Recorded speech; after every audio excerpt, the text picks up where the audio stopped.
I think most of us can agree that a review of Majora's Mask 3D is unnecessary. Majora's Mask is, in my opinion, not just one of the greatest Zelda games, but one of the greatest video games of all time. Nintendo could have ported the original Nintendo 64 version of this game to the 3DS, and I'd probably still love it. But since there are a handful of changes in this game, alongside the fact that you can be a teenager and still be born after Majora's Mask existed, how is that possible? We're gonna take a look at this one anyway. Majora's Mask is a Legend of Zelda game, meaning the usual. You're Link, you'll use a variety of weapons to fight enemies, trek through dungeons, save Hyrule, I guess it's Termina this time, save the princess, no princess, fight Ganon, there's no Ganon.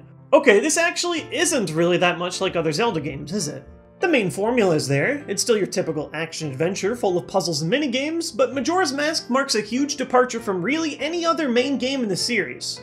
The main villain isn't an established menace, but the playful and troublemaking Skull Kid, who in his schemes comes into a dark and terrible power, Majora's Mask, which takes over. The mask turns him into a living nightmare, destroying the lives of Termina's citizens, while also calling down the moon to destroy the world in 3 days. The entire game plays around these 3 in-game days, which you play through over and over again. It's very stressful for first-time players, knowing that there is a set time when the world is going to end, and it really sets the tone of the game.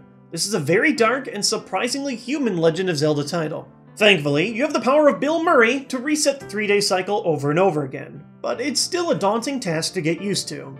Previously, Majora's Mask could only be saved every time you reset the days of the Song of Time, but there are now scattered save points throughout the land that you can interact with to update your saves in this version. I've seen the argument that being able to save in the middle of the day without having to quit the game can decrease the iconic stress of the original by giving you a safety net, but personally I think it can help streamline a game that can admittedly get a little confusing right out of the gates. The other huge convenience-based change is the Song of Double Time, which allows you to move forward to any hour in the future. Previously, it only allowed you to jump forward in 6-hour increments. In my opinion, this is perfect. There are many time-based events throughout Majora's Mask that require you to show up at a specific time, and being able to jump right to those times instead of sitting around and waiting is a whole lot better. And if you're still having trouble past that, there's still the Shake a Stone system carried over from the Ocarina of Time remake as well, which can give you hints for what to do next. I've played this game dozens of times and never set foot in here outside of just to get it for this video capture, but it's another out for younger players that are at a loss of what to do next. If I had to pick 2 things that really make Majora's Mask stand out, it's the masks and the side quests. Link's normal inventory screen is actually pretty boring. There are no amazing new toys to play with here, just a bunch of gear recycled from Ocarina of Time. But to make up for that are the masks. Lots and lots of masks which each grant Link unique skills.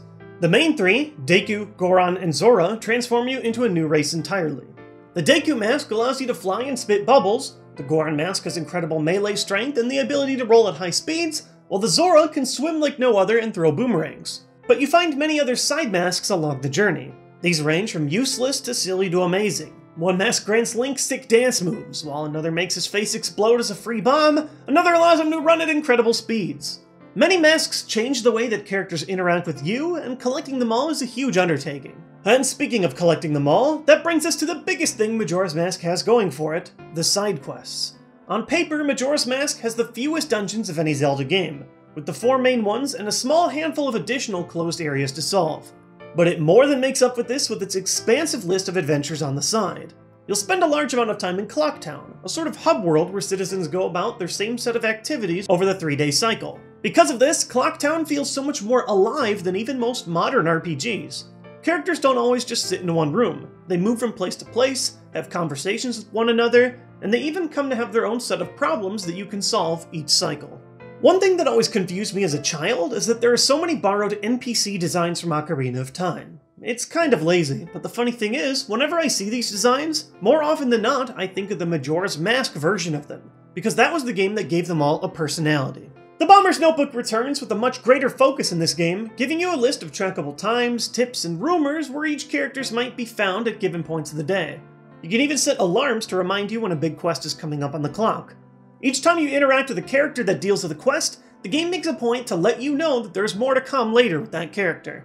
You can stop a robbery, have a dance party, play minigames, or in perhaps the most memorable side quest in Zelda history, save a marriage. Clock Town in some ways is more memorable and fun than the rest of the game.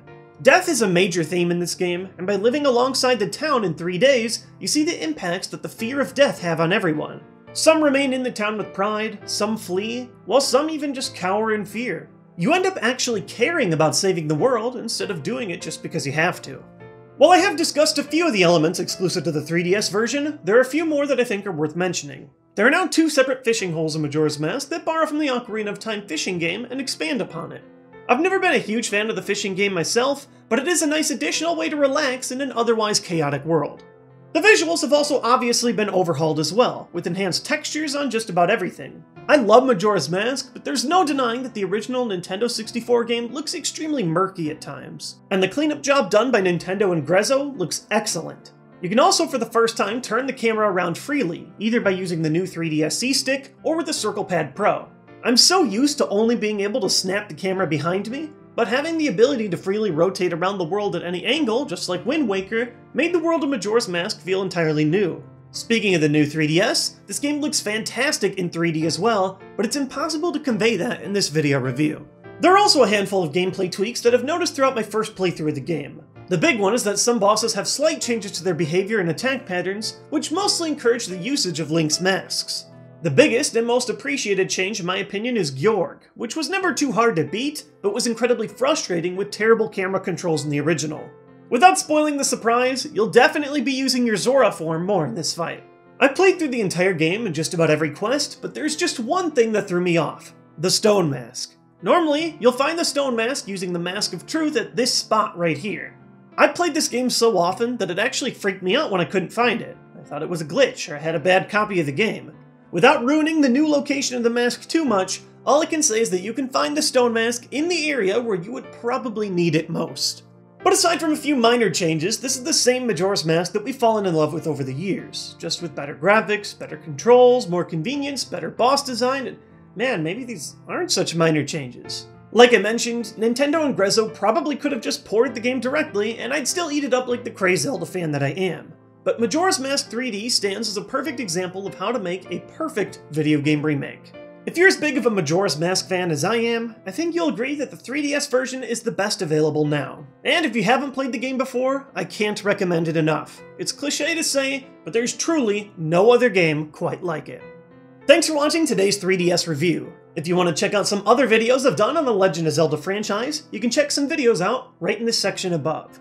Also, if you want to get notified when my new review videos are coming, you can click the subscribe button to follow this channel. There are a lot of Nintendo games coming out over the next few months, so see you guys soon with more Nintendo reviews.